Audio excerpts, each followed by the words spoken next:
Y'all call me dancing to the theme music. Hey, welcome back to another winning drive. I'm Lifetime Longhorn Ron Davis. I'm joined by fellow Lifetime Longhorn CJ Vogel and the coach, former high school coach at Burnett, Capel, Brownwood, Belton, also Rotan, played college football at Abilene Christian, also coached there as well, and was on the staff at the University of Texas for multiple stints. And now you can catch his work at boom, you see it. It's Coach Bob Shibley. What's going on, Coach? How you doing? Hey, what's up? By the way, we've been selling lots of hats. Or Sonny and Jordan have been selling lots of caps, man. Yeah. Suede and shieldco.com. You want a Shipley Ranches hat? Getting more and more all the time to choose from. I understand they're trying to get them a burnt orange cap. So we'll see how that goes. Yeah. They got to go through some channels to get that though. You got to get that approval. Yeah, well, you don't want to get that cease and desist. No doubt. But no, if you want the Shipley hats, I'm glad Coach made them available to the public. It's a beautiful thing. And also, people have asked me, why do you give Coach Shipley an intro and nobody else gets an intro? Listen, folks, I'm a football player, okay? I was born in the state of Texas, played football in the state of Texas. Don't y'all know, basically, coaches are basically, they get like priest status around here. Football's a religion. Coaches get that kind of status around here. So that's why Coach Bob Shibley gets an intro when others don't get an intro from me, because he's a coach. Once you're a coach, you always a coach. We refer to him, hey, what's up, coach? He ain't coaching right now, but he's always coach. What's up, coach? Because it's such a respected and revered position to be a coach. You know what I mean? Once a coach, you're a coach to me, you're a coach. The coach that meant so much in my life, all the coaches in my life, and they have been such positive influences. I wouldn't be where I am right now without all the great coaches in my life. So that's why Coach gets that kind of respect from Rod B. There you go. That people are like, why you go? That's why, damn it. And I was wondering the same. I was wondering the same thing myself. I'm wondering every time he's gonna do that again. He's gonna do every it time. Again? Every time, because it's a position that should be respected and revered. I love, especially high school football coaches. They use their teaching and doing all other kind of stuff, and it's a position that really has a great influence on the lives of young men. But by the way, that's why I say in all sports, it shouldn't just be football. But I know football, the young ladies in volleyball and softball. The coaches have such a positive influence on their lives. And I know the coaches that I know, like Coach Shipley, they don't take it lightly. All right. It is for them. It means, well, I was just talking to Coach Schaefer, Coach Big Schaefer. And this dude was, I was talking to Derek Johnson was there. I was doing the third Longhorns podcast. And then Derek Johnson said when he did the commencement speech for the College of Education, he said, well, the people, Big Schaefer would come on stage every time one of his ladies graduated. He would like take selfies and be sitting there on stage. And then he said he didn't even get approval for it, really. He just got to say, hey, that's what I do. I'm just so proud of my ladies. But that's a coach thing. He's like, no, man, that's a big moment. You know what I mean? That kind of thing. So that's why coach gets the respect. 'Cause I think all coaches should get that. By the way, teachers included, those who are doing God's work in our community, right? The civil servants, those who don't get the love, you know what I'm saying? Like they should, that's kind of coaches in that boat. So that's why. Sorry to go on a rant. But. CJ, what's up, man? You waiting for the drive-in movie to start? Wait for it to get dark? Coach, it's going to get dark out here sometime. I got the front row seat for it. Yeah, they're going to bring the food out and put it on the tray like they did back at Happy Days at Arnold's. You ever seen Happy Days?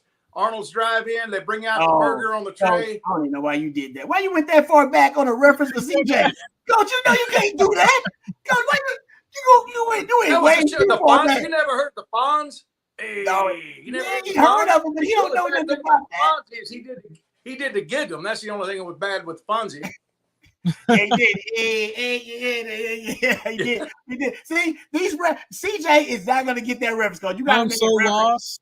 You got to make a reference the last 30 years for CJ. That's too far back. Coach, I'm probably you ask kids about 8-10 years younger than me what a drive-in movie theater is. I don't know if they'll be able to give you that answer. I'm on the cusp.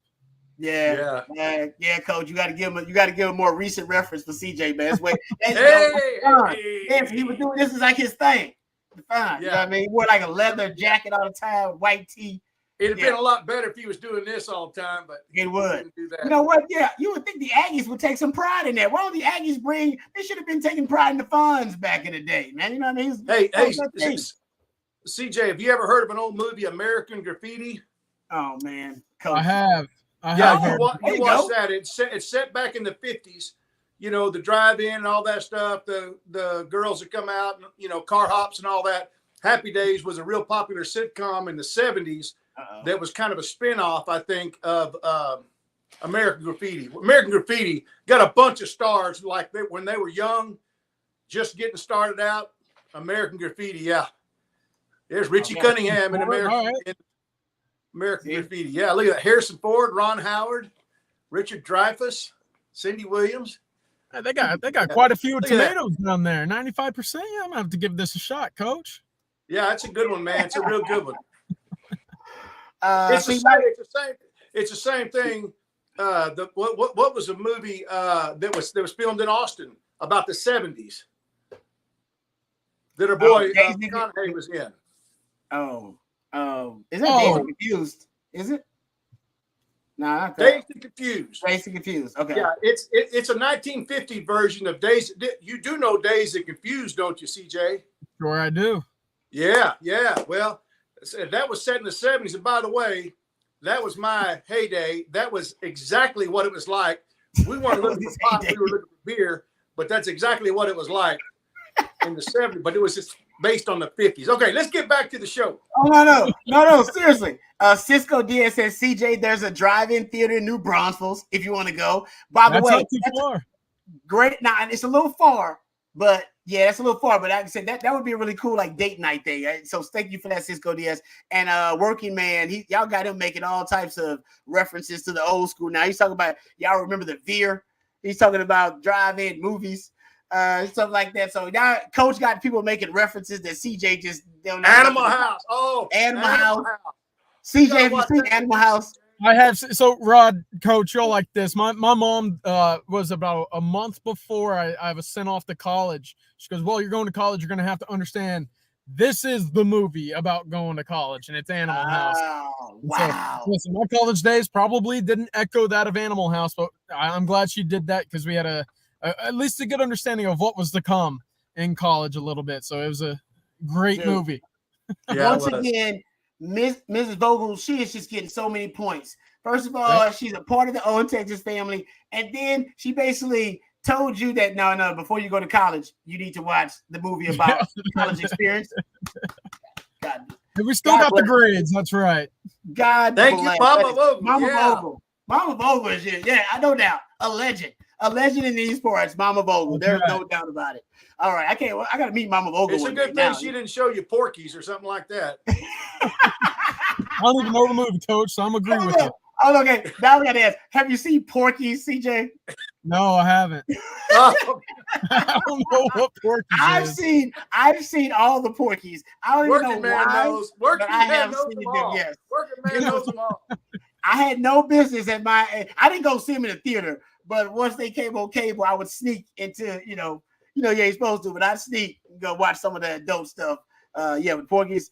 Yeah, it changed me as a young man. Anyway, all right, let's see. Coach is the comic relief on the show. I've been told that already. Coach is the comic relief, which we like. I didn't expect that either.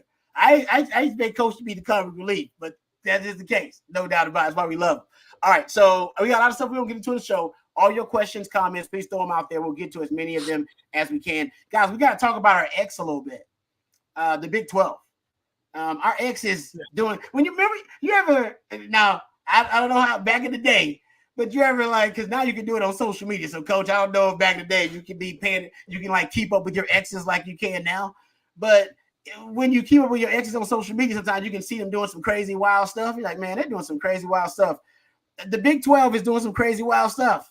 We don't have to really worry about it as much because that's our X. That's not that we with the SEC now, so we're good. But they're doing some stuff, and you know what? I think some of it is pretty cool. Some of it is a little risky. So we'll talk about that. We'll talk about our X, the Big 12, a little bit. Of course, my man CJ will give us some nuggets about recruiting. We got some tidbits, of course, because it's a big recruiting weekend for the Longhorns. So I want to give my man's thoughts about that. There is also several rankings from Pro Football Focus. They rank the best secondaries in the country, guys. Now, if I told you they ranked the best 10 secondaries in the country, would you think they would have the Longhorns in that top 10? No. They do. No, I would not. Wow. All right. They do. So we must discuss. They have the Longhorns ranked as a top 10 secondary. So I hope they are correct. I hope they're right, because that would be if that's the case, then Texas might win a damn. They could win a national title. That secondary is actually a top 10 secondary. So that's one of our big concerns going in. So we'll get into some of the Pro Football Focus ranking. They rank secondaries. They also rank D-line. I don't think we've gotten into that. We can do that. And are we not giving Bert Auburn enough love? Apparently, Bert Auburn is already making some way too early All-American teams. I'm thinking to myself, oh man, maybe we're underrating Bert Auburn.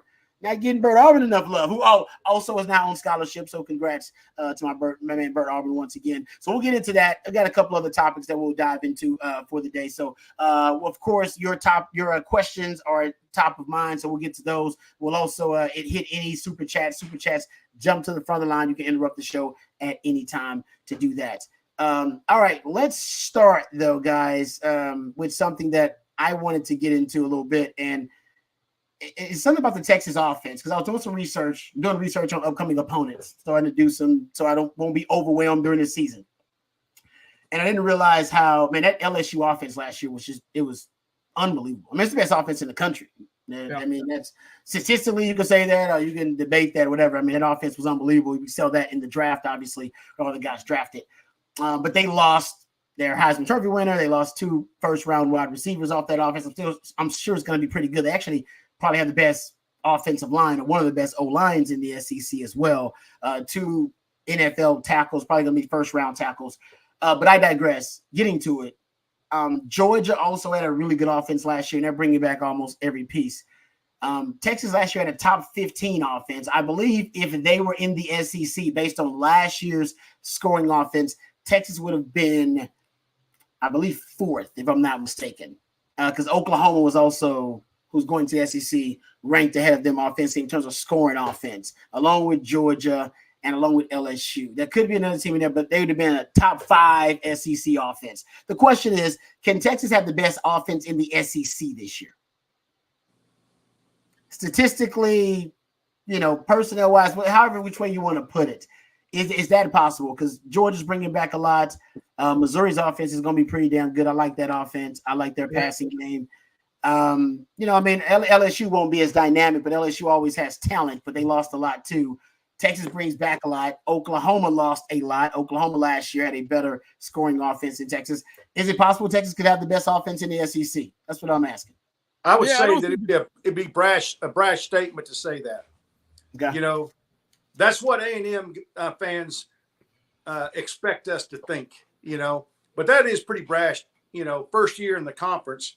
And although we played Alabama, we played Georgia, we played LSU, we hadn't run the gamut. So I don't know that I would start touting that. What do you think, CJ? I don't think it's out of the realm of possibility, but I think you brought up a great point, right? Texas for the last few years has been, going toe-to-toe with talent, Iowa State, Kansas State, Oklahoma State, Texas Tech. A little bit different with what you'll see in the SEC, specifically in the secondaries. I think Texas has played really good edge rushers in the Big 12. I think those guys don't get enough credit. Over the last 2 years, Texas has faced 5 first-round edge rushers in the Big 12 alone. So, their tackles, those outside guys, whether it be tight ends or running backs needing to chip, they've been tested. And I think that you'll see that carry over into the SEC as well. The question is, will they be able to handle a Byron Murphy-esque player in the SEC, which you probably didn't see very often in the Big 12. That's where I think the Texas offensive line could see some issues early in SEC play. Luckily, they play Mississippi State, who's expected to be down, and they play Oklahoma, who, aside from Dominic Williams, they really don't have anybody that scares you on that interior defensive line right away.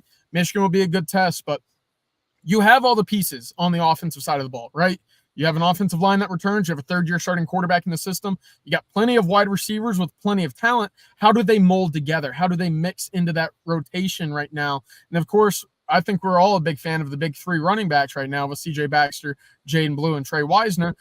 You look across this offense, and I think on paper you're pretty excited for what numbers they could put up. But, Coach, I mean, you put up a great point.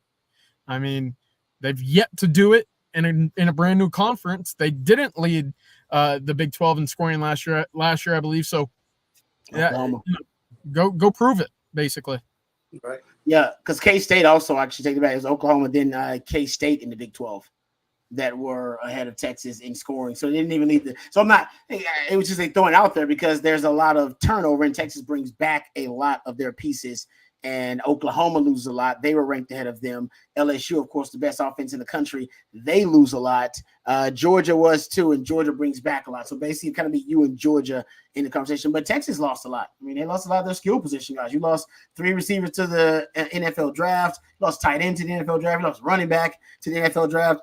So they bring back their quarterback and some of the probably the most important pieces of the offense, most important elements for the 5 starters on the offensive line, the starting quarterback. But you did lose a lot of your skill positions to the NFL too. So it was throwing out. I mean, Sark has had. He's at basically last year. Texas was a top 15 offense in 2022. They basically always been a top 25 offense. In 2021, they were 18th, and I believe in 2022 Texas was around 23rd. Take it back 24th it says here, but ranked in the offense. So could they even crack in the top 10 this year?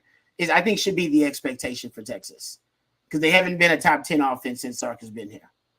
That in terms of scoring offense, I think that's a reasonable expectation. Whether they lead the SEC or not, they were 15th last year. Like I said, they've been hovering around the top 25 there. I think a leap into the top 10 potentially because you got a multi-year starting quarterback and all the pieces, most of the pieces coming back on the offensive line. And we talked about the skill positions that Texas obviously brought in via the transfer portal and the running back room and the culture of it. I don't know. I think targeting it as a top 10 offense should be a goal. That should be a reasonable goal.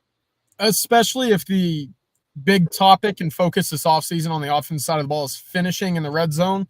I mean, we're about to talk about Burt Auburn later in the show, Rod, but I mean, 33 field goal attempts. If you cut that even 30%, I mean, you're scoring, 7-8 more touchdowns? I mean, that adds up over a season's total. So absolutely, I have to imagine you can make the jump from 15 to 10 if you get, again, better play in the red zone. And hey, Quinn Ewers returning is huge for this conference where you look at it across the board. There aren't many experienced quarterbacks with these high expectation teams coming in. Of course, Brady Cook, Jackson Dart, those are the only 2 right now that really rival Quinn Ewers in terms of career starts for SEC contending teams. Yeah. It'd be interesting to see in the last 10 years how many times an SEC offense led the nation in offense. Going against those tough defenses. I wish I Googled it. I couldn't find it. I bet, Coach, I know it's LSU a couple of times. Yeah, maybe LSU, so. Yeah. We know it's LSU last year, and then we know with Joe Burrow's group that I don't know. I got to go look statistically and see if they were number 1, but they probably, I'm sure they were, or at least top 3. I mean, that offense was potent. So I know twice it happened because you're right. The SEC's been going through a change. They went from winning championships because of their defense now to winning championships because they can outscore you. It's a different. Yes, but here's another thing to throw in there as well. SEC's been known for playing the maximum number of FCS schools. What do they play? 2? A lot of them play two a season, don't they? Or most of them play 1. Texas is one of 5 teams that didn't play a lower division team in the last few. Something like I can't remember what it was, but they pad their schedule a little bit. It's not you're not playing Georgia, Ole Miss, Alabama, Florida every year. There's some padding in that schedule as well. I know that because I used to read how everybody always made fun of A&M, for playing Abilene Christian or whatever. Yeah, no, Coach. I think I know. They played schools, and I didn't even know had a football team. No, I think I saw the fact that you're referring to, Coach. And shout out to my man Blake Monroe because he put it out there via his Twitter. And he's definitely a great follow for you at Blake Monroe OTF. But this was I think a week ago. The Longhorns are the only SEC school that won't play an FCS program during the 2024 football season. Texas is one of only 15 FBS schools nationally to not play an FCS opponent. So ain't no easy wins really. I mean, that's just, most schools, they'll take an easy one here every now and then on their schedule. Texas got their schedule, as at least as respectable as any in the country when it comes to playing the higher level opponents. All right, there you go. I want to get to that discussion. How about this one from the Green Lantern? I love it. Says big humans is our mantra. In the 1960s, the Super Bowl winning Kansas City Chiefs had small, fast running backs who ran for big yards because they hid the running backs behind a huge O-line. Should we have a package like that philosophically? Thank you, the Green Lantern. We appreciate that. I'll just say this. Here's my experience with that exact philosophy. You know when I experienced it, the Green Lantern? Oklahoma. Y'all remember Quentin Griffin? You remember it? Yeah, I don't know if you remember. Coach remember him. Oh, I remember him. Oh, yeah, Longhorn fans remember him. Dude, this dude, I'm going to go look him up and see how tall he was. He had to be 5. What do you think, Coach? 5'6"? I don't know. Maybe. He's like those K-State, couple of those K-State backs. Oh, dude, he was, they got him here as 5'7". Okay, 5'7". But stout, though. 5'7", like 195. 5'7", like 200. So he ain't going down easy. Great center of gravity. And you wouldn't see him until it was already too late, till he already popped, Coach. He hid behind. Oh man, hid behind that Oklahoma O-line, dude. It was, oh man, I remember him. I don't know if his stats. I know his stats versus Texas, he killed us, and it's exactly what the Green Lantern was talking about. We couldn't find him. I swear, that was the conversation we had in the sideline because I said, Coach, I can't see him. Like he did it intentionally. We found out later. I talked to somebody who was like, oh, no, he did. That's what he did. He would hide behind those old linemen, let them get their blocks developed, and then boom. And then he had that quick acceleration and that quick first step, boom, and he hit the hole. And you wouldn't see him, and it's already too late. And like I said, you can't bring him down with an arm tackle. He 5'7", 5'6", 200, man. You ain't bringing that dude down on that. You got to actually get a hold of. Now, when you got a hold of him, he was fine. You can bring him down. He wasn't necessarily formidable, but you got to catch up to him. And he was quicker than he was fast. Dude, it was brutal. And I can tell you as a Longhorn fan, we lost. I lost 3 of the 4 games I played versus Oklahoma. He was a big part of the reason why. I'll go look at his stats versus Texas, but he was a big, and it was just what the Green Lantern talking about. I don't know if Texas has that kind of back. Do they have that kind? I don't think they got a back like that. I don't think they have a back. Look at that. Oh, yeah. Oh, dude. I'm telling you. He's in the end zone, probably. Bro, we could not find him. I'm telling you, it was a scoop strategy. It was, man, I'm telling you, he killed us. Longhorn fans remember it. They probably talking about it in the chat right now. Let me check. He just, Coach, you remember it. Oh, yeah. But same thing with Deuce Vaughn. You couldn't find Deuce Vaughn Deuce either. Was like that too. Yeah. Deuce was like Here's that too. where I think Texas actually might be able to replicate this a little bit is, hey, Jaden Blue is not the biggest. He's only about 5'10", 5'11". The thing with him is he's pretty darn quick. So if you don't have eyes on him immediately, he's blowing by you, especially if he's able to get to an edge and you got a middle linebacker still stuck on looking into the backfield. Opposite of him is Jarrett Gibson, who, again, a kind of a similar build, but more stocky up at the top. Doesn't have the top end speed, but if you're not able to find him and you're running through the holes, he's hitting you before you're hitting him. And I bet over the next year or two, when you really start to see Jarrett Gibson kind of infiltrate this lineup and rotation, that's when you'll start to feel what he can do with the rock in his hand. This year, maybe not so much, but I look for Jaden Blue to maybe, sneak up on some folks because he's not the biggest back. I'm not going to call him 5'7". That's not the case, but exactly. he'll beat you with this speed. That's for sure. No, he definitely will. But I think he stands at like 5'11" or 6 foot. He's still that 5'7" has a big difference, man. And he would hide behind those guys. But I think Sark was play bully ball. Sark's not really interested in that. I mean, you could have. I don't even know if there's a back that could have done that. How tall was Keelan Robinson? Maybe he could have had that kind of effect. But Sark does a great job of scheming guys open, creating space. It's just a different mentality. I think the way Sark needs to use his running backs to get more explosive plays and to weaponize them more is just get the more pony package, guys. Just More pony package, more pony package. That's the way. That is the way. Like the Mandalorian. This is the way because it's a lead. Trust me, Doc. I've been. It's crazy. I've been tracking this since 2021. Actually, tracking it during Tom Herman's tenure, but there was no point. He never used enough of it. But since 2021, the most explosive, most efficient, and the most effective personnel grouping for Texas has been 2 back sets. And my hypothesis was, that productivity will drop off when you lose Roschon and Bijan. It's a Roschon and Bijan stat more than anything. They're just so uniquely gifted, and it didn't. It stayed with Jaden Blue and with Keelan Robinson and CJ Baxter. It was still the same thing. Actually, yards per play went up, yards per rush went up, yards per attempt up, explosive play rate was up. It wasn't the highest, but it was up, and all of the metrics were the highest they've been just out of your 2 tailback sets.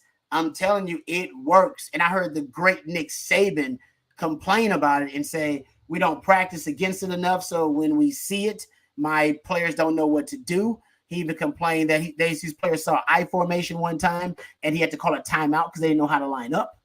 And he talked about how it throws off the angles for the defense, and it throws off a lot of the modern rules of defense because they're built to defend spread concepts and not 2 tailback sets, especially when they are actually still receivers coming out of the backfield as opposed to splitting out or putting them in the slots. So I'm telling you, that's how you do it. You put more 2 tailback set packages together, and that's how to work out. All right. There you go. So thank you to Green Lantern for the question. We got a super chat here from Sean. Thank you, Sean, for the super chat. We appreciate that. Said this question needs to be asked. When are we going to start to talk about Rod Rivers being a part of Sark's coaching staff? Thank you, Sean. I appreciate that. You better ask Mrs. Babers about that. Coach knows how hard coaches work. I have a lot of friends. Yeah, I have a lot of friends that are coaches. This is more fun. This is way more fun. Coach, that's why Coach is doing it too. It's way more fun than coaching. Having the theoretical, hypothetical conversations. And I do the research. And I have thought about it before, and I've gotten offers before to get into coaching. And first of all, my wife, she don't want to be a coach's wife. That's number one. I asked the coach. I was actually seriously considering an offer at one time. And I said, all right, babe, I got to start thinking about this, man. If I'm going to do it, I got to do it. Because I was like, you can't do it when you're old. You can't get into coaching when you're old. You get into coaching when you're relatively young because you have to travel, move around before you start moving up, that kind of thing. Coach knows how this goes. So I was like, all right, babe, we're going to do it because we had been together for a while. We're going to do it. She was like, nah, I didn't really sign up for that. And I was like, what? She's like, oh, no, I didn't really sign up for that. I was like, really? She was like, yeah, I'm not sure if that's going to work out. And I was like, wow, hey, at least she was being honest. It's like, I'm not sure it's going to work out because a coach's life for a coach's wife is tough, man. It's tough. Like you don't see me. You're not going to see me. Like you're not going to see them. You get to see me during kind of game weekends, that kind of stuff for a while. And if you didn't, she was 10 years younger than me too, by the way. That also is kind of part of the equation. And she's like, nah, I really signed up for that. She's like, I want you to be around, that kind of thing.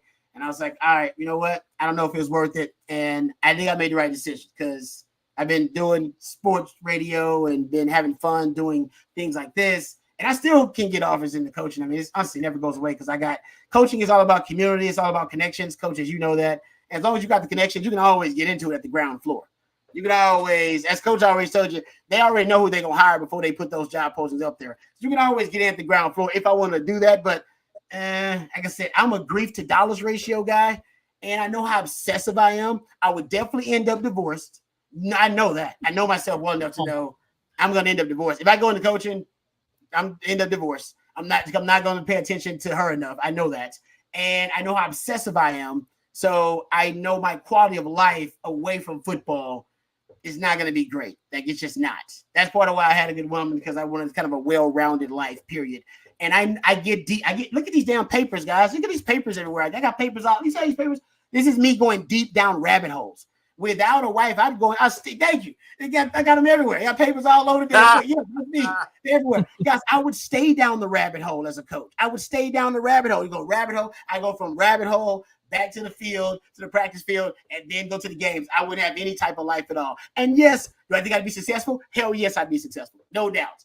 But will I have a quality of life that's enjoyable? Probably not. And I know a lot of coaches who are fine with that. I can name them right now. This coach at Texas, they're fine with it. I'm perfectly fine with that. I don't give a damn if my wife hates me. I don't care about none of that. Or that's why you got a lot of coaches now that will say it, and coach knows this, spend time with your families. Because we don't want to ruin your life because of your dedication to us. Because we are a family, and we want you being a coach that is happy and has a quality of life that matters. So that's the balance that you have to strike. I've witnessed it and I watch it. Coach can talk about it now, but it ain't an easy life. There's certain professions where your wife got to be just as committed as you. You're gonna be serving our country. You're gonna be a policeman. You're gonna be, there's certain where you ain't gonna see your significant other as much, and you have to worry about them in certain ways and their mental health and that kind of stuff. And honestly, I think coaching, if you're dedicated to it, kind of falls into some of those categories. It's not life-threatening or anything, but in terms of the dedication and commitment, I think sometimes it falls into that category. For me, it would. Well, I'm going to tell you, you're going to have about, maybe you add up, maybe right after signing date, maybe right after the bowl game, maybe in the summer, you're going to have about 3 weeks off in the year. Okay. So you take it down, that's 49 weeks. You're probably going to be working about 44 weekends out of the year. And now, I mean, I'm talking about now, you should not be that bad, but now you're recruiting. We got, you got official visits all year, just it seems like, Mm-hmm. And so you've got camps, you've got visits, you've got unofficial visits, you got, of course, the season. It's, I mean, and those guys don't go home after practice. No. Well, not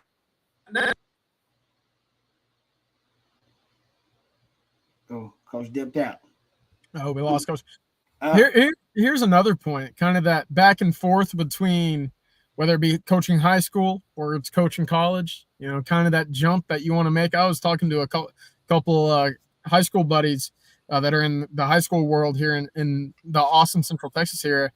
You know what they're doing right now, Rod? They're waking up.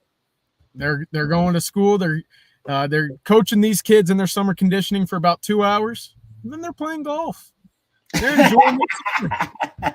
You know what these college coaches are doing? No, they're not doing that. They're waking up. They're checking out what's going on in the summer conditioning, coming in. They're preparing for about 18 kids to come in this weekend. They're not even here yet. And you know what they got to do tonight? Oh, they got to go hit the big man camp, the under the lights camp. That's Moncrief in the bubble that Jerry and I are going to head to later today. So there's a lot on their plate. And like you said, you don't get a lot of time with your family, especially if you're at a program like Texas or Oklahoma or Texas A&M, where the stakes of landing so many big-time recruits, it just makes sense to, not spend as much time at home. And that's part of the unfortunate part about it.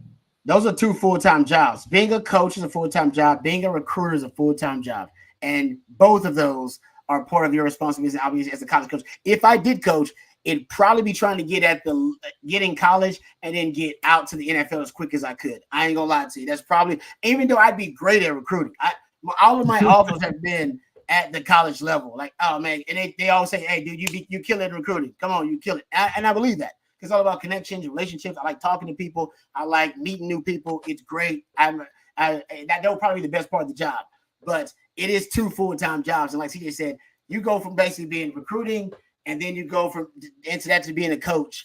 And like you said, coach, in the offseason, you get a little bit of time, but that's why the college schedule is brutal. And I think you're getting a little bit more of coaches, the attrition to the NFL, because in the NFL, you ain't got to worry about recruiting. It's just ball. It's still guys who are dedicated to it, but at least you can focus on just being a football coach, or if you're an executive, just being into talent acquisitions. It's more of a isolated focus for you, as opposed to college. You got to be a master jack of all trades, pretty much. Yeah. All right. Let's get to another question here. This is from Fred Bowie. Then I got a topic for you guys after we get to this question. Fred Bowie says, will Texas break ground this summer on their new indoor football complex? I believe they've got to wait until the demolition of the school. I'm missing what the name is, but the Sociology. Is that what that's it? Sociology. So we'll see. Of course, that comes first. I'm hoping so. Of course, that drive over to the bubble. I'm sure after talking to a few guys Rod, I think we brought this up the other day. I talked to Ryan Watts at one of the pro days a few years ago, and I was asking him, like, hey, when you came to Texas, were you expecting this to be where y'all would practice at? And he looked at me and he goes, no. I was like, all right. So I think the players, the program, the coaches, everybody that's involved with Texas football is excited and really just waiting for this new indoor facility to come about. Of course, the bubble, I think, served its purpose at Texas. Of course, I do think it is outdated now. But, hey, the minute Texas gets into, the arms race of what's to come in the world of indoor facilities, I'm expecting that to be a state-of-the-art facility and that to really, pop out and wow some folks. Yeah. All right. Thank you for the question, Fred Bowie. All right. Before we continue here, I want to thank one of our fantastic sponsors. We're so proud and happy to have South Point a part of the Owen Texas football family. But of course, for them for sponsoring the winning drive, our friends at South Point, they want you to know, Texas football fans, if you want to score an easy extra point this season, you can get to the point at South Point Dodge. South Point Dodge has over 600 vehicles in stock, and their award-winning sales staff. They don't do games. They're not about gimmicks. They're just about getting straight to the point by getting you the best deal possible. Remember, South Point is also Austin's #1 automotive everything. If you're looking to sell your car, you can get South Point's best offer over the phone or online, and you can get top dollar for any make or model, even if you didn't buy it from South Point. South Point is home of the real deal, whether you're getting the lowest price on the best new Ram trucks or you're making sure you get the best value for your old car. Visit them online at southpointdodge.com, or you can go visit them in person off of I-35 in South Austin. That's South Point Dodge. Get to the point at South Point Dodge. All right. Thank you to our friends over at South Point Dodge for sponsoring the show. All right. Let's get to this Pro Football Focus ranking of the best secondaries in college football. I was a little surprised when I saw this. It came out earlier today, and it's done by Pro Football Focus. Max Chadwick is his name, but he's a Pro Football Focus analyst, data scientist. He does a really good job. I follow his work too. He covers college football. As the top secondary in the country, he's got Ohio State. Number 2, he's got the Iowa Hawkeyes. This is for the upcoming season. Number 3, he's got the Notre Dame Fighting Irish. Number 4, Michigan Wolverines, who the Longhorns will see. And you can argue that's low for them because they got the best corner in college football coming from out of Michigan this year. And at number 5, they have the Oregon Ducks. And at number 6, they have your Texas Longhorns. I'll read the Texas Longhorns. That is number 6 ranked secondary in the country. Thank you, Matthew, for pulling that up.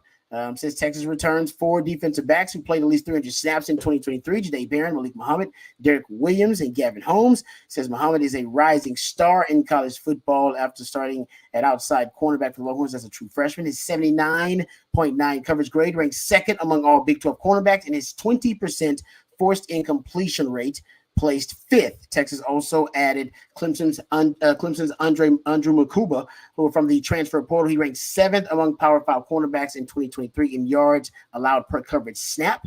And Makuba is also expected to start at safety for the Longhorns in 2024. They got Georgia at number 7, just to round out the top 10 here. Georgia at number 7, Wisconsin at 8, got the Sooners at 9. So they got the Longhorns playing 3 of the top 10 secondaries in the country. And they got the Arizona Wildcats at 10. All right, gentlemen.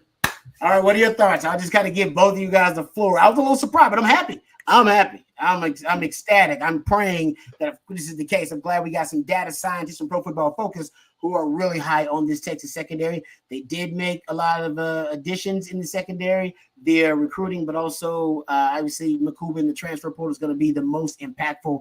I'll open up to you guys. CJ, you first. What are your thoughts about the Longhorns being ranked the number 6 secondary in the country by Pro Football Focus? Yeah, I think it is a little bit high, and I say that I do think Texas on the top line. I think they do have some big names, right? You add Andrew Makuba, a former All-American freshman.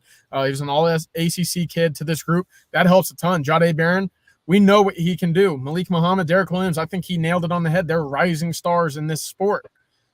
But we saw this secondary with the majority of that same group a year ago still not be very good. And there was a lot of inconsistencies. There's a lot of times where teams resorted to playing the pass and you didn't see interceptions. You didn't see balls on the ground. Instead, what you saw were big completions and touchdowns led up like that. And that was Texas of the old. We thought, at least coming into the last year, that, hey, they would fix that. And I thought they did to an extent. But still, teams were able to inch and claw back in a number of games via the air, where with having this same core of guys last year, I'm not sure it's the sixth best in the country. I think that's a little premature. Of course, I do think it will improve. You add Makuba, a great piece to this. Javion Cole, another guy we expect to contribute often, as well as 5 defensive backs in the freshman class who you never know who might be contributing, as well as Jelani McDonald, who's really impressed this offseason. So you have plenty of pieces. And I think at the very top, you have a lot of talent, but I'd like to see them on the field, especially after that spring game didn't really leave much to write home to mom about. So 6 feels high, top 10 feels high. I do think this group will be better, but not in the sense that I'm ready to put them in that elite category nationally. Coach, what are your thoughts about the secondary? Is that ranking number 6 a little too high? What are your thoughts? It is. But I'll say this, to the victor go the spoils. I mean, Texas is riding a hype wave right now, and so you're looking at a team that was, one play away from playing for the national championship. But here's how I look at it. I'm a realist. We all watched every game, every snap of the season last year, and along with all of the people probably watching this podcast. There is no way the people that rank this watched all of our games and all the games of everybody in the country. They go on stats. They go on stats. They don't see the things that we saw. But I will say this: we got a great coaching staff, and you got to give them some credit, and you got to have faith that they will get some things turned around, along with as you were saying, the growth of these guys and the improvement. And none of them were happy with the way they played overall, I'm sure, last season, especially as a whole, as a group. And so, I think that's based off of stats, the way a lot of these rankings are based off of. They don't go watch 12, 13, 14 games. They don't see what we saw. But I have hope. I have faith. That's a little high for me, but I'm hopeful that they're correct.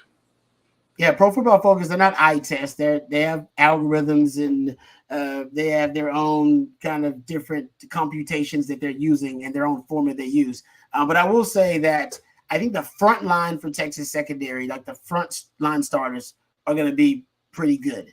And I'm talking about Jahdae Barron, Makuba, Derek Williams, Malik Muhammad. The cornerback spot opposite Malik Muhammad may be a bit of a concern in terms of who's going to be Gavin Holmes or Javion Cole.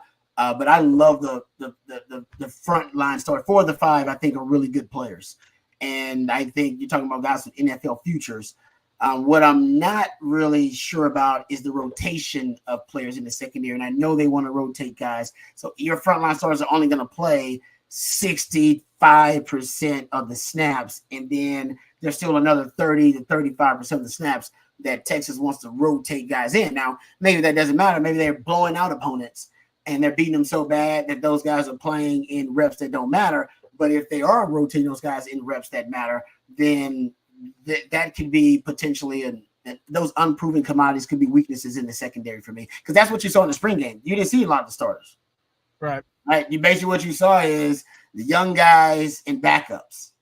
That's pretty much what you saw with Terrence Brooks. Well, he's gone, but you know what I'm saying. You didn't see I think Taft is going to be in the rotation, but I think at one point it's Makuba and Derek Williams are going to be your starting safeties at one point. And then obviously your important piece is going to be Taft rotating too in there. And I'm not saying Taft's a weakness, but I'm just saying guys who played in the spring game. We didn't see a lot of, Makuba in the spring game. We didn't see any Jahdae Barron in the spring game. Malik Muhammad, saw a little bit of him. So Mike said, I'm not concerned about the frontline guys. My concern is that when they start rotating guys in and out, and it's just certain concepts Texas struggled with last year.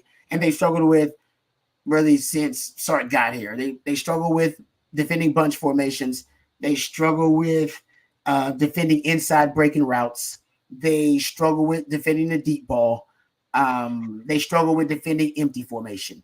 if you're coming up with a game plan for how to beat Texas offensively, those are your 4 elements in the passing game. If you go to those 4 elements, I hate to say it, but based on the last 3 years, you will have success. You will move the ball. That is how you're talking about when you're talking about U of H, or when you're talking about TCU, or when you're talking about K-State last year, or we can go back to 2022 as well.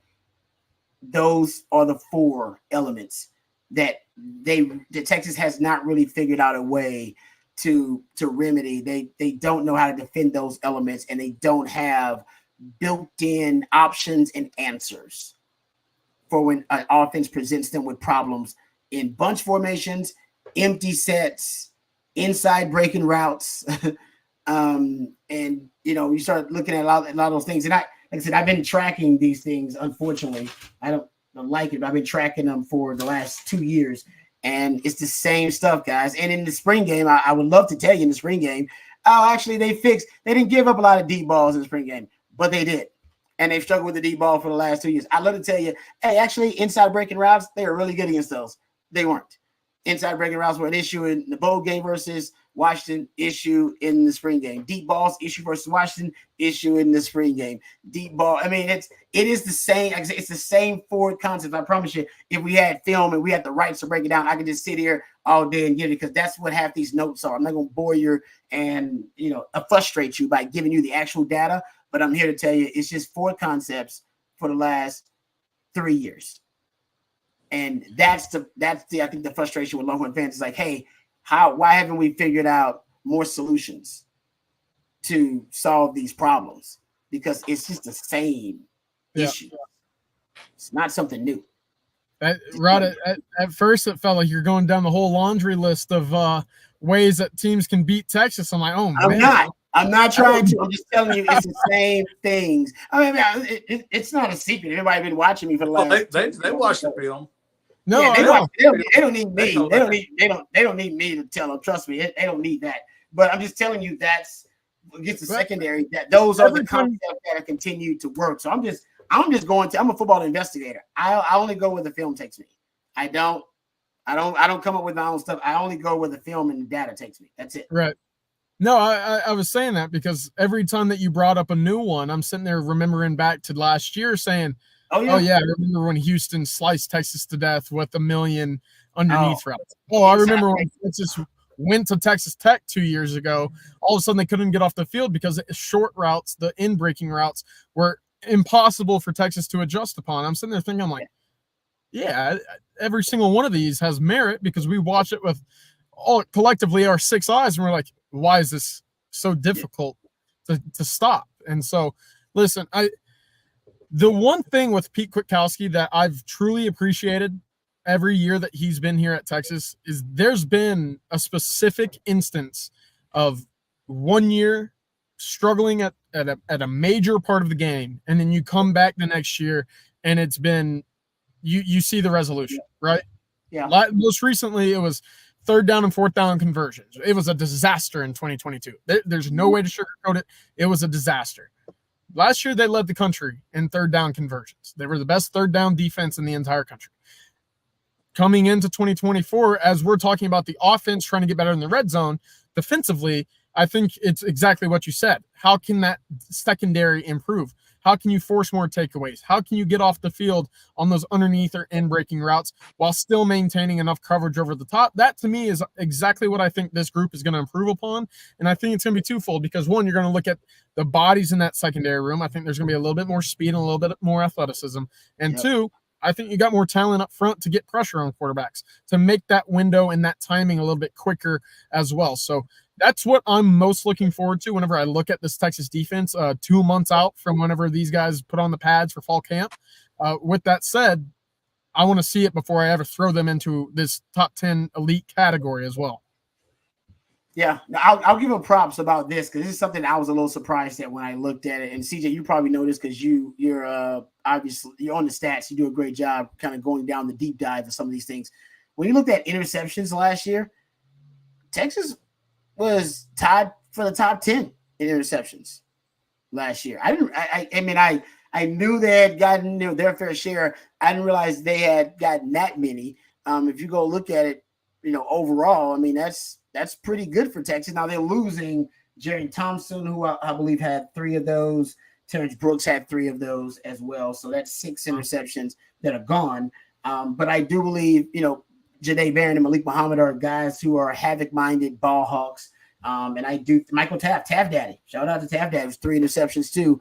That's a guy that gets his hands on the football. So the next subject I want to bring up, because I think it's a perfect segue, is about Havoc plays. I've been tracking Havoc plays and the defenses Texas will play that has the highest Havoc rates. Havoc is just splash plays with the defense. So we're talking about interceptions, PBUs, tackles for loss, forced fumbles, fumble recoveries, the sacks are included in the tackles for loss.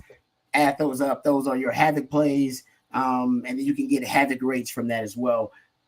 Texas, basically your best Havoc player the last 2 years, you could argue is Jahdae Barron. Yep. Because he was 3rd 2 years ago. I think it was Jalen Ford did DeMarvion Overshown. They were 1st, and he was 3rd in Havoc plays. And this last year, he ended up basically kind of leading. He was tied for the lead in Havoc plays this year. So makes sense. Him, Anthony Hill, and Ethan Burke basically are the guys who had the most Havoc plays that are returning. Jerry Thompson had 10.5 Havoc plays overall. Terrence Brooks had 9. But if the guys returning with double-digit Havoc plays, it's Jahdae Barron, Anthony Hill, Ethan Burks in that category. So those are your top 3 Havoc defenders, guys who make splash plays on defense. And honestly, I think Malik Muhammad will join that list this season too, along with that group. I think all those guys, Hill, Barron, Jahdae Barron, like I said, multiple years, he's been that guy with double-digit Havoc plays. He had 11 tackles for loss alone 2 years ago. Who else can join the group of double-digit Havoc plays? That's the key, right? Who's going to have – because that's been the elite defenders. It was Jalen Ford 2 years ago, along with DeMarvion Overshown, and then Jahdae Barron. And hopefully someone up front, right? You would love that. It's hard. It's hard for D tackles. I'll say this: Devontae Sweat, Byron, it's hard for them to get a lot of splash plays. I mean, they can only do so much. They can get tip passes, they can get tackles for loss, but then it kind of stops for them right there. They don't get a lot more. They don't really get a chance to get fumble recoveries. Yeah, they can force some fumbles, but it doesn't happen often. They're not tracking defenders in space to be able to do that. And they don't get interceptions usually, even though that can happen too. So it's tougher for D tackles. So even though those guys are awesome, they don't really, I can see they're impact players, but they're not going to make this conversation. Yeah. Coach, I got a question for you. When you're game planning for an opponent and say you're looking at the Texas, you're about to go play Texas's defense next week, and you got to look at an Anthony Hill, you got to look at Jahdae Barron in the slot, and of course Manny Muhammad out wide. How difficult is it when there's guys like Rod is saying that make so many disruptive Havoc plays to formulate your game plan coming into the week? Is it just, hey, we're going to roll with what we can and just pray that they don't have a great game, or is it, I'm going to have to completely reroute what we do as a result of their athleticism, their length, and how they can get to the football? Is it just a fine juggle, or is it kind of differ coach to coach? I would say typically most coaches have plan A and plan B. Plan A, we do what we do. We're going to see if we can, control the line of scrimmage and do what we do. And if that doesn't work, every coach typically has a plan B, especially when you're going up against just a straight running stud. You're going to see how you do one-on-one, how you do with your regular scheme. If that didn't work, you better have another plan. And if you don't, then, you will. You can't coach in that league. You can't coach at the University of Texas and rely on nowhere. Nobody's going to rely on plan A. You mean you don't have a plan B? You don't have an answer for this? No, I don't have. Yeah, you got an answer for it. There's no doubt. And sometimes, you may come up with some new stuff right off the bat, the first quarter, the first couple of 3 series, to throw those guys a loop, things that they weren't expected to see. Maybe some blindside blocks, which are mostly illegal. But even if you get a flag, you still, knock some of the cobwebs out of that dude, and he's thinking, Yep. So there's a couple of ways. And my old standard was run those suckers sideline to sideline, man. Run that wide zone, run them back and forth, and get them just thinking about surviving or get their butt off the field so they can catch your breath. One of my favorite little quotes that I listen every now and then to Bussin' with the Boys, and that's Will Compton, Taylor Lewan, two NFL legends. They got their podcast. They talk ball pretty often up there. But Will Compton, a 9-10-year vet at linebacker in the league, one of my favorite things that he says as a linebacker is, listen, we understand how important third downs are because we want to get the hell off the field. And the minute that chain resets to a number 1 on the first down marker, then it's like, oh, shoot, like everything that we just did previously, it just doesn't matter.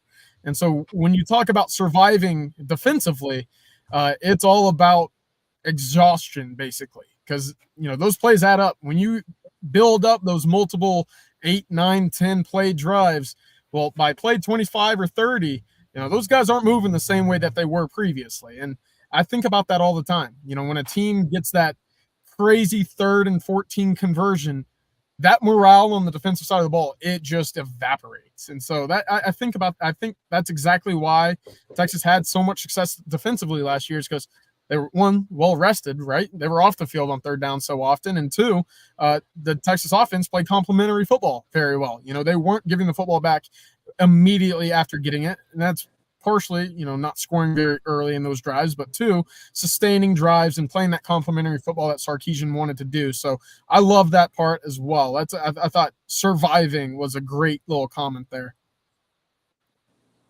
Yeah. I'll say this too, just since we can end the conversation here about the Havoc players, and we were talking about the secondary, made the segue, and CJ just talked about money downs, third downs, defending targets to bunch formation, defending targets to inside breaking routes on money downs, 3rd and 4th downs. Texas defense allowing over 50% conversion rate both times. Just throwing it out there. That's good point. This is part of the problem. This is, like I said, that goes back to percent about surviving. To me, that has been part of the issue, is that on those crucial downs, those elements, they've been problematic. And Texas hasn't really figured out a solution. Anyway, but the Texas secondary, if they're going to be that good, they got to solve those problems. I think that's the point that we're all getting to. And they got to be more Havoc-minded. But I will say, last year, I was a little surprised at how many Havoc plays they made. We want more sacks, but in terms of the secondary, they got a lot of interceptions, and they got their hands on a lot of footballs, a lot of PB. I think they had 66 passes defended overall, which is also a pretty good number. I think this year you'll see that number rise. Real quick, the defenses Texas will play that have the highest Havoc rates. I wouldn't track this. I thought Michigan would be number 1. They're number 2. The Aggies are number 1. Wow, that's that front 7. Listen, they got guys. That front 7 can get after it a little bit. I was surprised. We'll see if that sustains. Obviously, they lost a lot of pieces, but that starting 7, if you go anything beyond that, guys 8, 9, 10, 11, they probably won't have the depth. But those starting front 7 guys are really talented. I was a little surprised by that. By my calculation, Oklahoma, which they were really high. I think the interceptions, Oklahoma ended up with 20 interceptions on the season.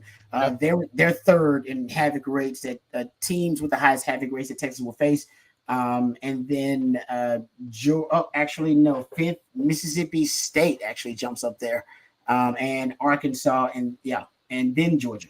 So Georgia doesn't make a lot of splash plays. They just suffocate you. Yeah. They don't defend a lot. Georgia didn't defend a lot of plays because they just suffocated teams in terms of and they only had 30 sacks on the season. They didn't have a lot of sacks either. Texas had more sacks. What you're telling me is Georgia defensively wasn't that great last year? No, you just didn't make a lot of Havoc plays. They were great. They were still a good defense. You can be good and not make a lot of splash plays. It's like Robbie. I was good. I dropped a lot of interceptions, but I was still good.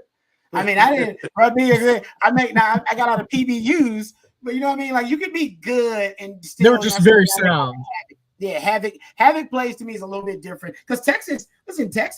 I just told you guys they were top 10 in interceptions last year, but they were one of the worst pass defenses in the country. Yeah, I mean, so you can both of those things can be true. Texas was a bad pass defense, but they made a lot of plays on the football, which they did. 66 passes defended, and they got a lot of interceptions. So they got 16 of them. So I think both things can be true. You can be a havoc-minded defense, but also not necessarily be a structurally sound defense. All right, let's get to a couple more questions here.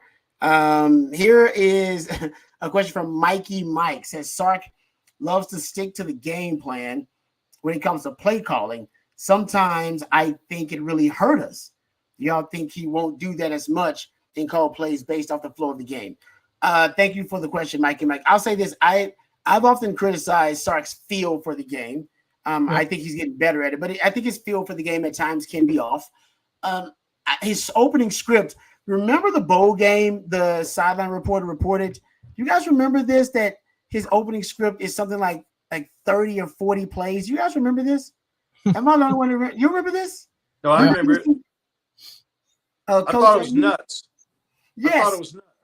Yeah. Okay. So that was kind of, so I don't know, in terms of sticking to the game plan, maybe his opening script may be too long. I don't know. I think Sark has done a much better job though of basically coming up with creative counters for the opposing team's adjustment. I think he's done. I think he struggled with that in year one.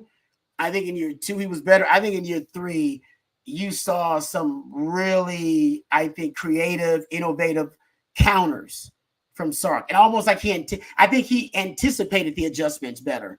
Meaning, I think at one point, coach, you almost have to give the opposing coach credit and assume they're going to have a great adjustment for whatever your game plan is going to be. And then come up with a counter. What's going to be your counter? Once they have an adjustment based on whatever your strategy is or whatever your scheme is, what's going to be their adjustment? Then can you come up with a counter? And what if you have the counter almost ready to go, like Kendrick Lamar and his beef versus Drake? What if you have it ready to go because you've anticipated that they are going to have this adjustment? You go, I already knew they were going to make that adjustment. I got the counter. I feel like that Sark had that at times last season with opposing defenses.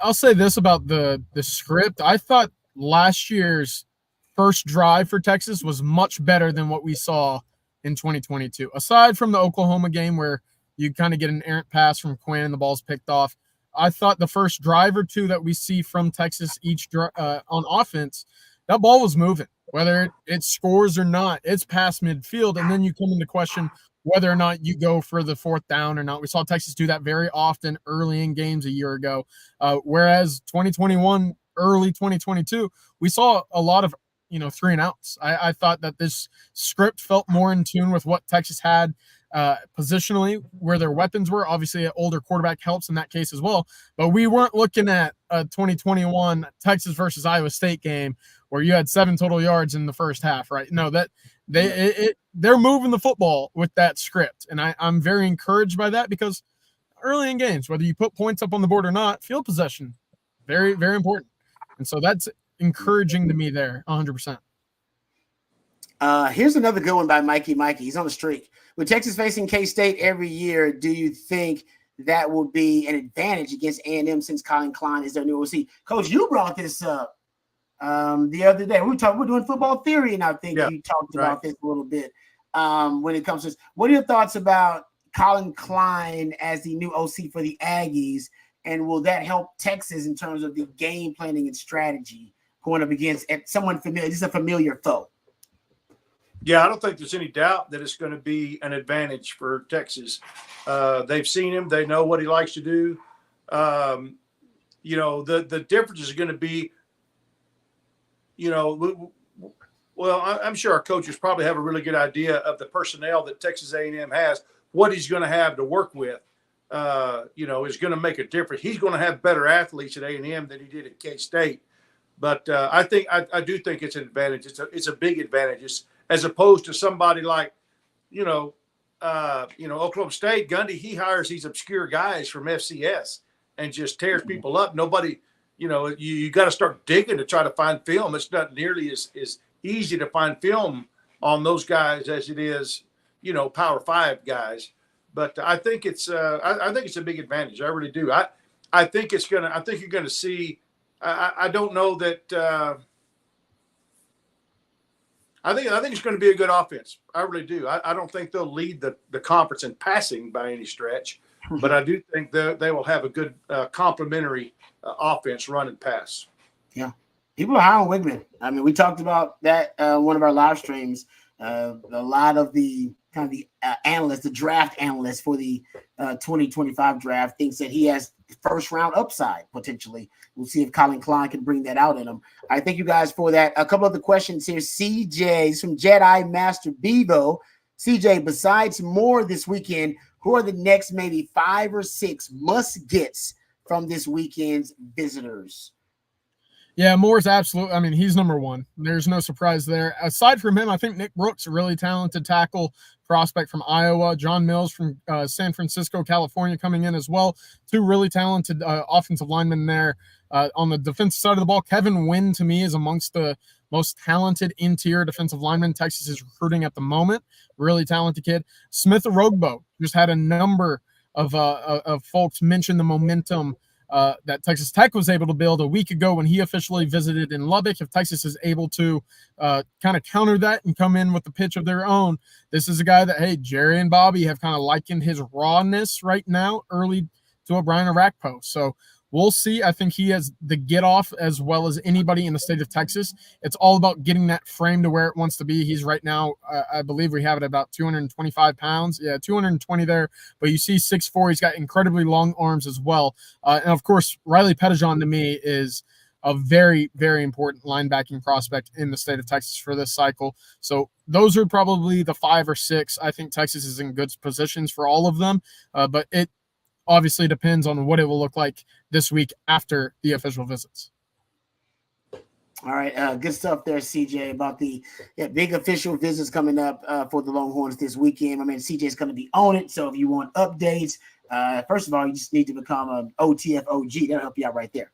That'll go. But also go stick to ontexasfootball.com and stick to my man CJ Vogel at CJ Vogel _OTF. It's a great follow. Coach, they should also follow you, Coach Shipley. Coach, do you know your Twitter handle now? Do you know what your X handle is now? No idea. You have no idea? You still don't know? Well, I can look it up just like you can. I don't have any idea. I think it might be. I think last time was it Coach Shipley? Was it Coach Bob Shipley? All right, let me look this up. We got to find out Coach's X. There you go. Boom. What is that? Robert Shipley 2. Okay. 30K, Coach, come on. Coach got more followers than all of us. 30K. Come on, Coach. They like my jokes. I don't know. Matt, pull up the whiteboard. We'll get some formations going. Look at that. That's how much I told y'all about the respect people have. We're not going to play Jeopardy, are we? Oh, man. All right, there you go. So Robert Shipley, 2, if you want to follow Coach. I'm at Rod Davis in the Twitterverse. Just make it easy on everybody. Okay.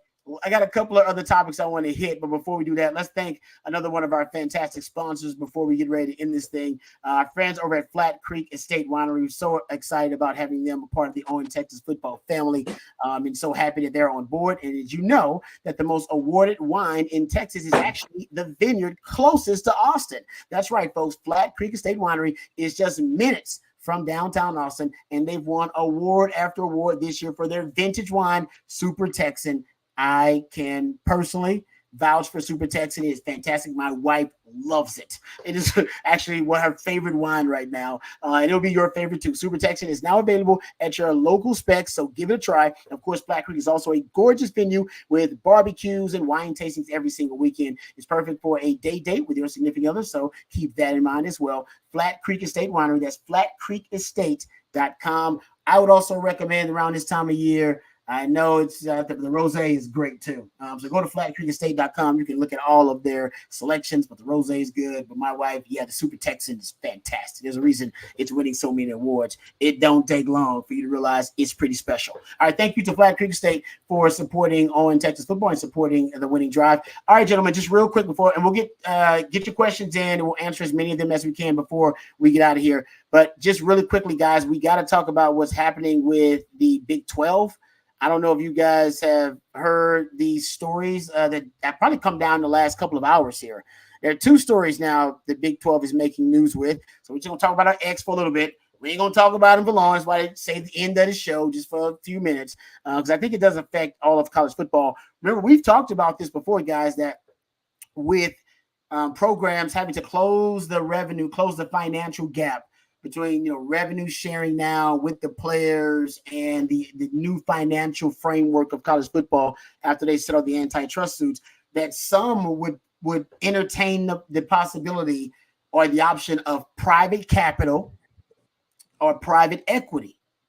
Well, the latest report here from CBS Sports says the Big 12 is considering private equity investment of up to $1 billion for as much as 20% of the conference. Crazy.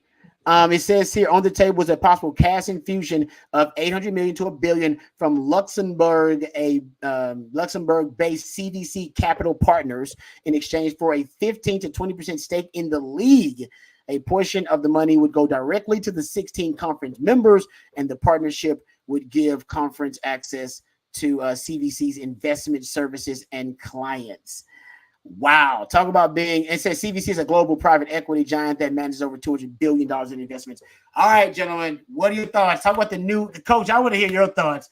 The new era of college sports where private equity, private capital might become a little bit more commonplace than it's ever been. We've never seen it before, so no commonplace, but still more leagues may consider this. You got now a power league that's considering it.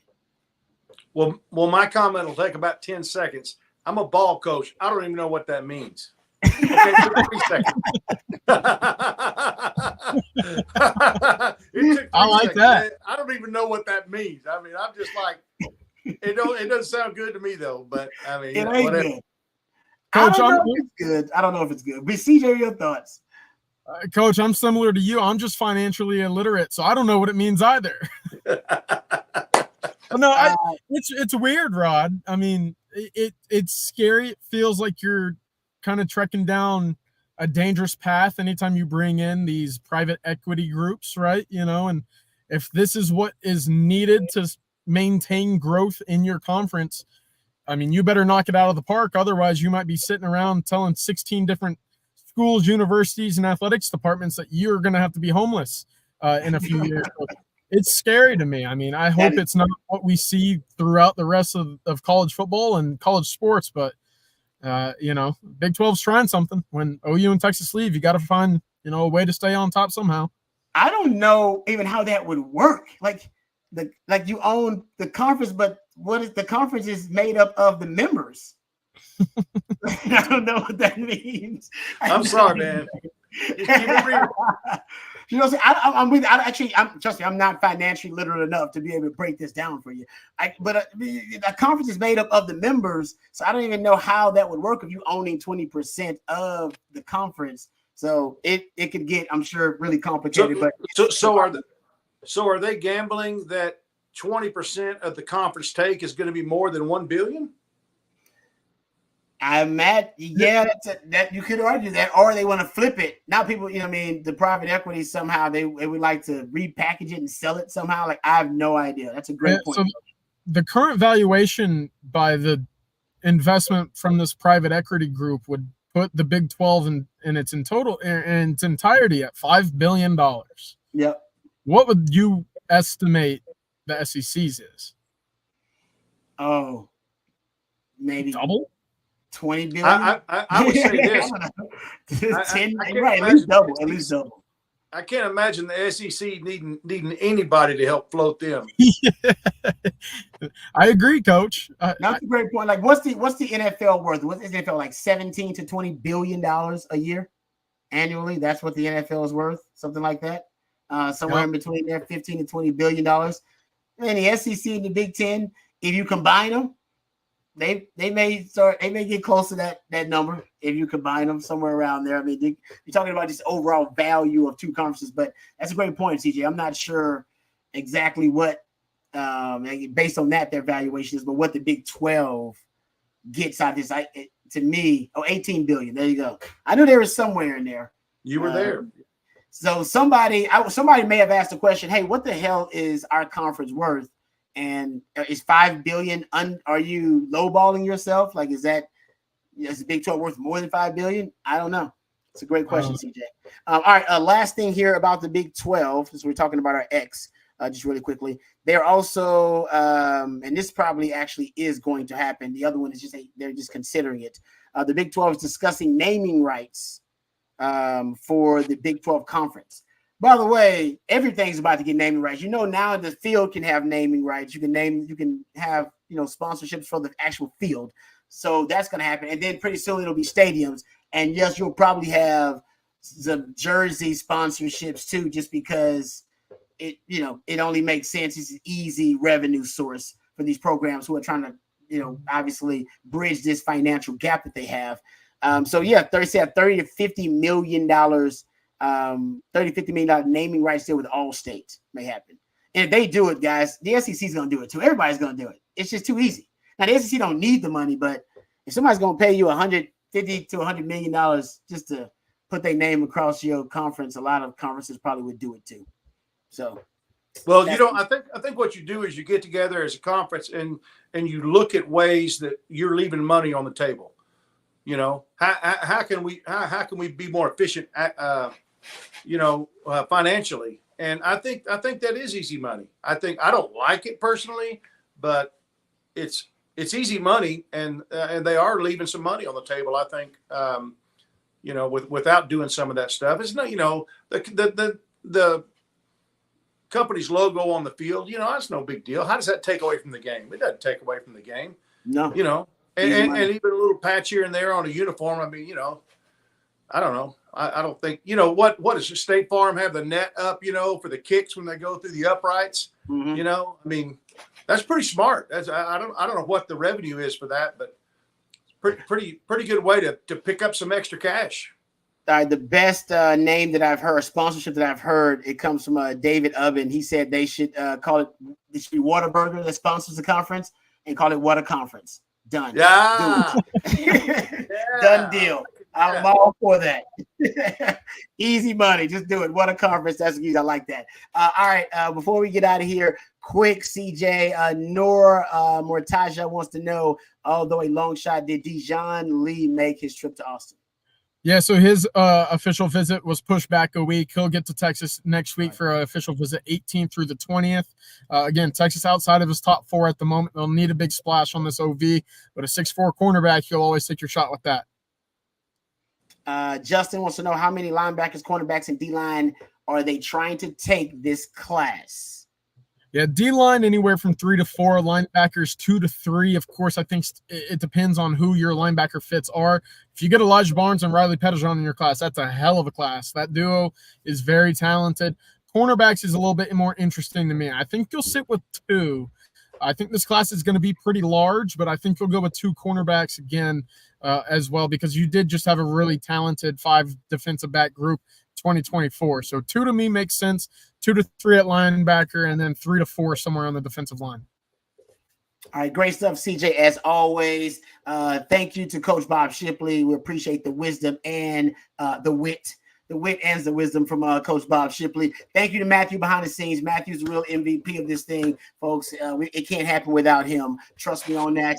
Thank you guys for all your contributions and your participation in the show today. Thank you to our sponsors, South Point Dodge, as well as Flat Creek Estate Winery. We appreciate them. Tomorrow, you got coffee and football. Starting at 8 a.m. We'll also have a live stream at 1 p.m. Someone says $1 billion for a conference that runs through Lubbock, Texas. Hey, that's good, Sean. I got to give it to you, brother. That's good stuff. Like that. Yeah. And for Sean, too, we appreciate you guys and all of your participation in the show. For Coach Bob Shipley, for my man CJ Vogel, for Matthew Golden behind the scenes, for Matthew behind the scenes, and also for South Point Dodge, for our friends over at Flat Creek State Winery and the On Texas Football family. Until next time, same channel. Hook 'em.